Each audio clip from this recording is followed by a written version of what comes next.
Good day mga Happy Pips. Ayan, so pag-good night na nga.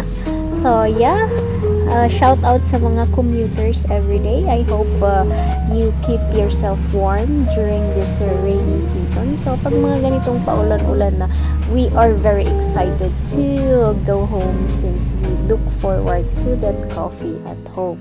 So yes, let's try this Choc coffee from Ifugao. So I got this during the celebration of Migrant Workers Day in Mankayan. So yung mga ex-OFWs from Ifugao, they have this product, and yeah, let's try it. So gagawin natin sa French press, of course. Ako lang ba yung gusto yung mga coffee na na hindi yung sa pinapakuluan. Ayan. Nilalagyan lang ng warm or hot water or boiled water, and yeah. I so love the classic blend of the chocolate and the coffee itself. So you've gotta try it yours, guys. Bye!